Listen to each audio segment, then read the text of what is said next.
Hello lads and ladies, and welcome to this and welcome back for another video on the channel. Today we are filming our League One 1 to 24 predictions. Yes, every year pretty much everyone has a try to get every prediction right, and let's be honest, we're lucky if we get one or two, but we're more looking for the teams that we'll think will get into the playoffs, the top two, will avoid relegation. It's really hard to get it bang on correct. But I've had a go, having a look at all the transfers last season, the strength of the manager, the squad as well. It's going to be hard. Let me know yours down below as well, and we can come back at the start of May next year and have a little look at it. Last year we got a few correct as well. See how many we can get this year. Now, starting off from the bottom, I don't like doing this, but at the bottom I've gone for Forest Green Rovers. Yes, newly promoted. Is it an easy pick? Probably. I don't think they've strengthened enough. For me, they've got a couple of decent players in. Armani Little's a decent player. And they've still got a great core there. They lost Rob Edwards, which was a huge loss for them. And they obviously brought the Notts County gaffer in. I think they'll compete, but I do think they'll go down this season, unfortunately for them. Cheltenham in 23rd. Now, I like Cheltenham, I like Alfie May. I think Alfie May will still score double figures of goals last year. He started, didn't start slow last year, but he went on a bit of a purple patch at the end of the season where I think he got 15 in the last 20 odd games of the season. So he'll have to, I think, do that again to keep them up this year. They have lost Wright, he was on loan. They've obviously lost the gaffer, which is a big loss. They've lost Boyle, who's been a big part of their success in recent years, getting into League Two and being a competitive in League Two and getting out of it. And also, just the squad. I think second season syndrome could come back to bite them. They were really good last year, really consistent, and that's why they're still here. Another one, just like Cheltenham, who came up last year, were really consistent with Cambridge. Now, I think League One has improved, and they were, 15, 16 points well adrift last year. And I think with League One reset, and I think it'll be back to 47, 48 points to stay up again, because I think the quality at the bottom has improved and the quality at the top has decreased a little bit this season. Last year it was mental at the top, and I think Cambridge could be a bit of a downpour of that. They might finish 7 or 8 points worse off, whereas the other team might finish 6 or 7 points worse off, and that's why I've got them in the bottom four. They've still got some good players like Sam Smith, Joe Ironside. They have lost Wes Houlihan, which is a big loss for them. I know he was getting on, but you still got an experienced player who's unbelievable for them at times. So for me, I think Cambridge could struggle next season, and one of those second season syndromes. Next up, we've gone for Exeter, another side that I just don't think have improved enough.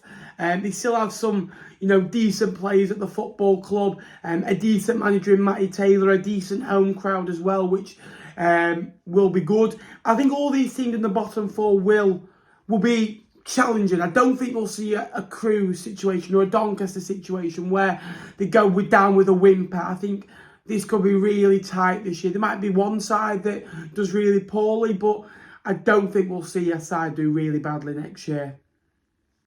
So just avoiding the drop, I've gone for Morecambe. Yes, go big or go home. Now, I don't think they're that much stronger than they were this time last year, but they've got the experience of being in League One. I think they've got a better manager than they had last year, and they've never been relegated in the history. And also, we've seen what Cole Stockton can do at this level. You've also got Ash Hunter to add into that, and if you can get a tune out of him, he'll be a very good player. Also mentioning Derek Adams, wanted to sign him at his last two clubs in Plymouth Argyle and Bradford City. And now Morecambe. So I think they'll do all right, and I don't think it's going to be pretty for Morecambe. I think all season they're going to be in and out of the bottom four, but I'm backing them to stay up. And although they are our kind of rivals, I'd like to see Morecambe stay up, because it is good to see a Fleetwood Morecambe game in League One. Next up, I've gone for Port Vale. Yes, another newly promoted side. They're the third of the four promoted sides already been mentioned in this list. Port Vale aren't a football club that have got the best squad in League One, but what they have good training facilities, good people, good coaches. You know, good lads in the training room, a decent squad, a very good manager in Darryl Clark, who has had a torrid 12 months, but I think he's going to put that to side and literally just use that as a motivation. And the players love him, the fans love him. They sold 6,000 season tickets at Port Vale this year. I think they sold 5,000 home shirts, I think they tweeted the other day.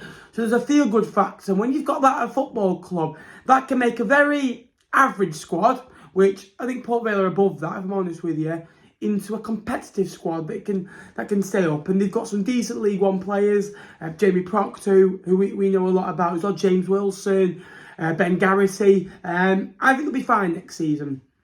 Next up, Fleetwood Town. Yes, Fleetwood are in my bottom 6, bottom 7 again. Last year I put us 20th and I got us bang on. Fleetwood have improved a tiny bit. I think we've got a better manager in now, and I think the players will work for him. I think they're better than Simon Grayson, where there's a positive feel about the club, I think, which could lift us. We've improved in midfield. Brandon Weiradu and Josh Vela are good signings as well. You've got Callum Morton back when he's fit. I still think defensively, I think Fleetwood will look a bit vulnerable. It looks like Alex Cairns is leaving the football club, so I think we need another goalkeeper.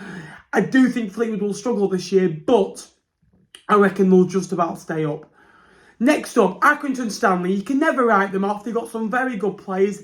They've got some decent money in the building for Colby Bishop. I think £500,000. So that'll be really spent on players and into the football club. Andy Holt, you know, he's like that. That's the way he runs his business, and I respect that. Michael Nottingham's a good player as well. You've got Sean McConville, who was excellent last season for them. Obviously, they've lost Matt Butcher, so they've probably lost 2 of the better players. So I do expect a bit of a fall off from last season, but not too much. I think they'll easily stay up. 16th, Burton Albion. Now, they are the League One club that will win 1, lose 1, draw 2. And over the course of the season, if you do that, you're going to average about 55, 60, 65 points and stay up quite comfortably, but not really challenge. They've got a decent squad, decent manager. The manager's wanted to leave about 3 or 4 times. Did really well when he first came in. Since then, they've been a bit up and down. I think it's going to be a bit of a weird season for them, just like last year. Next up, Lincoln City. Now, Lincoln have got a new manager. Again, it's a 4-year deal, which is very, very risky.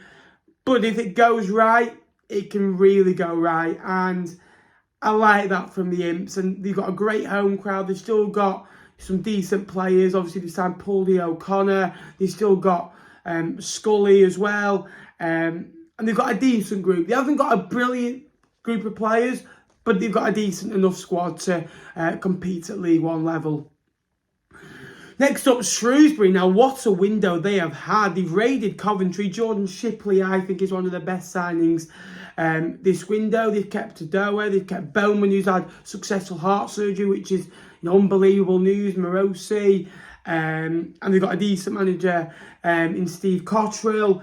Just the squad overall is just really, really good. And it should compete. It should do a lot better than it did last year. And 14th is a decent finish, but I think they'll want to push it on.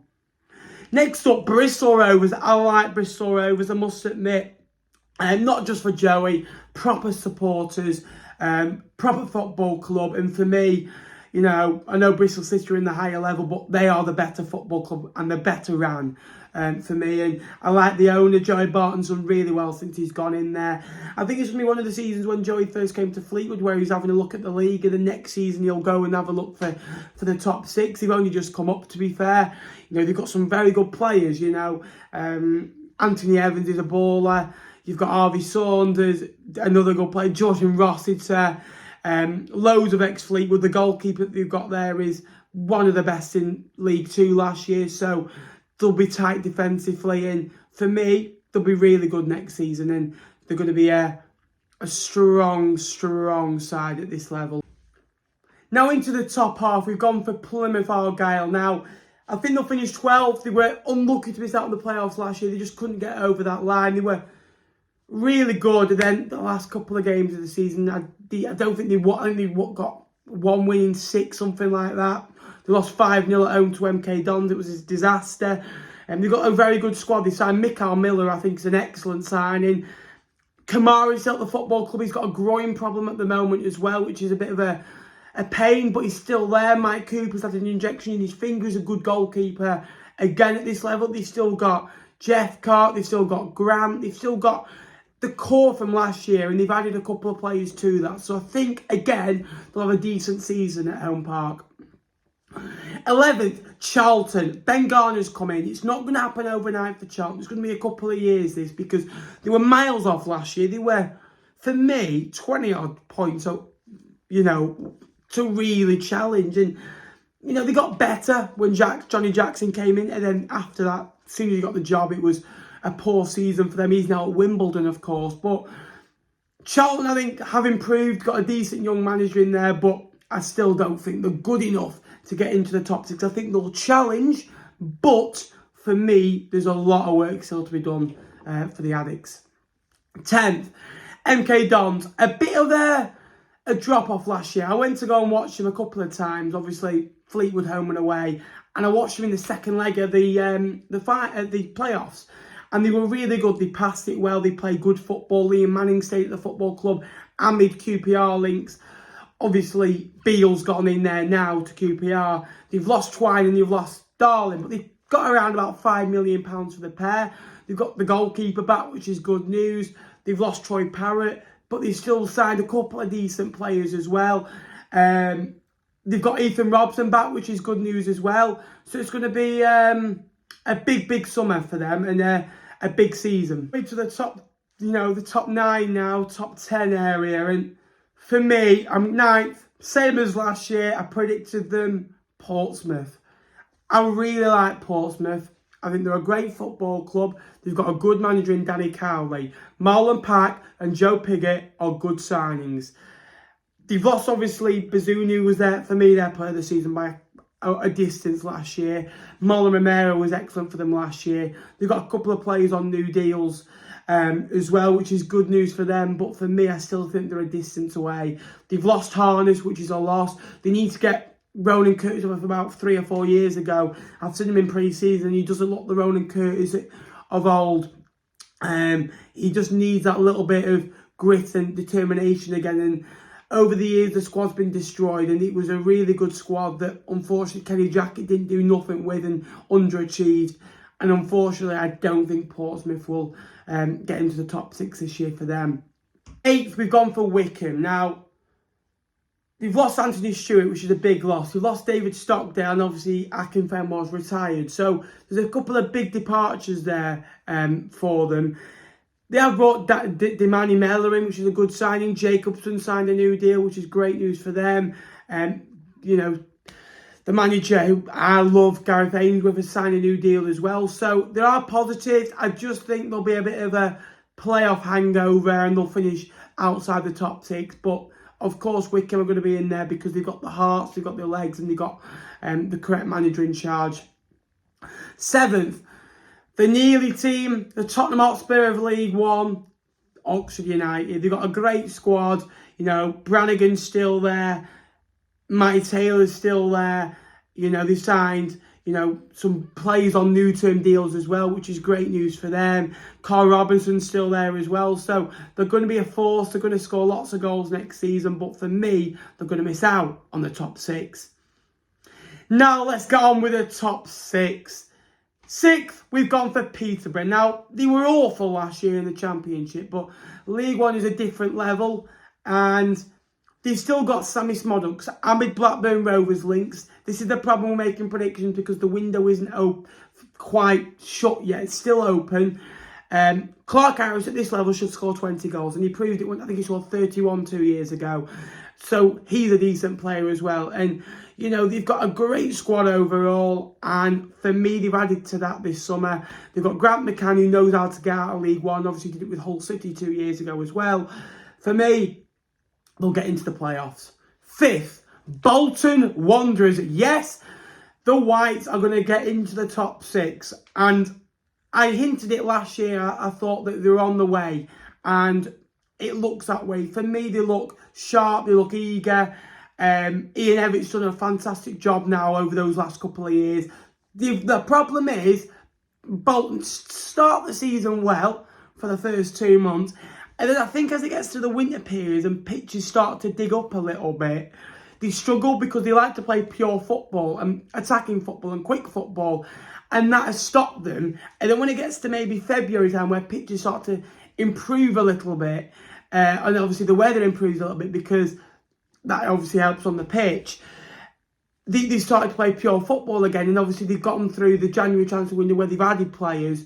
I think they'll really challenge next season. And the good thing is they've not had to do much business this summer because they did all of it in January. Trafford is re-signed on loan. Boardvalton, Dion Charles, you know, they'll have from Rochdale in midfield, who's a superb midfielder at this level. And they've got a very good squad there. And for me, they're going to be in the top 6 at the end of the season, because last year to finish in the top 10 and they're probably the best League One season at the top since, you know, recent times is some achievement.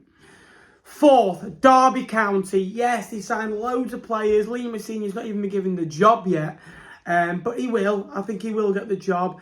They signed a lot of experienced players: Tom Barcusen, James Chester, Collins, you name it, and they've signed them. And for me, it's going to be a tough season for Derby. I don't think it'll go as well as some Derby fans expect, but it's going to be one of those seasons where they're going to learn a lot about this league, because they're going to have a look at Sunderland, Ipswich, Portsmouth, Sheffield Wednesday. You know, these football clubs expect to go straight back up, and it doesn't always work like that. But I think they'll get into the top 6. 3rd, we've gone for Ipswich Town. Yes, Ipswich, the Tractor Boys. I've got them out and missing on top 2. But I think if you offered Ipswich fans a 3rd place finish now to play Peterborough at home in the second leg at Portman Road, trip to Wembley, you'd fancy it. And they've been shy of joy in recent years, and Ipswich need it. They need a good start to get everyone lifted, but McKenna needs to keep a level head, which I think he's done since he walked into the football club. Everyone seems to respect him. They've got a great squad. The business this summer has been better than last year because they've signed only a couple of players, but players of real quality. Marcus Harness, Greg Lay are good players, and they've got Joe Piggott out the door as well. So they've been smart with the business, and you know, Dominic Ball's a great signing. And Barnsley 2nd. Michael Duff's gone in there, and I think he's a very good choice. Nicky Cadden is an excellent signing. James Norwood, although it is rumoured he's 3 or 4 weeks behind his Barnsley teammates, and he's probably going to build up to fitness, so it could be a couple of weeks till we see him starting on a weekly basis. He got a really good patch around Christmas where I think he scored 4 in 4 for it, so it's one of those against promoted side Wigan Athletic as well. So they signed well. They've got money for players as well, like Corley Woodrow and Callum Britton, £1 million for Britton from Blackburn Rovers, it's believed. So they've got a great squad. They know this level. They know how to get out of it. They've done it before. Great crowd, you know, great pitch as well. And if they can, you know, keep the momentum building, which I think they will, get back on track, bring the good times back to Oakwell, I think they'll get promoted. 1st, Sheffield Wednesday. Now, Hillsborough is unreal for atmosphere to go there. They got over 50 points there last year, and for me, if they do that again and they can go and get 35 away from home, which I think is easily possible, just cut out the odd draw and put it into a win, I think they'll win the league. I really do. Barry Bannon's still there. You've got Volk's still there. You've got Michael Smith up front, who's a superb player at this level. You've got David Stockdale. You've got Ben Hennigan, who's looked brilliant in pre-season. Some Wednesday fans have been telling me. They've got still decent fullbacks. They've lost Sammy Hutchinson, which is a bit of a blow. I think he's gone to Reading. But for me, they've still got a brilliant squad, brilliant core, great depth. And Lee Gregory's not even been talked about, and he scored, you know, 15, 16 goals last year. You know, Michael Smith will go and score in the 20s, I think. And when you've got that in League One, you're going to win the league. So for me, Sheffield Wednesday and Barnsley will win automatic promotion. We'll see Derby County face face Bolton in the playoffs. We'll see Ipswich face Peterborough in the playoffs. And unfortunately, we'll see Exeter, Cambridge, Cheltenham and Forest Green Rovers depart League One. They are my Sky Bet League One 1 to 24 predictions. Let me know yours down below. If you're new to the channel, get subscribed down below. Loads of League One predictions, prediction videos, reaction videos, live shows, you know, top 10s, every club ranked in different types of videos. So get subscribed. Let's try and get to 12,000 subscribers by the end of this season. We're all in it together. Until next time, guys, I'll see you later. Thank you very much for watching. A big over and out from me.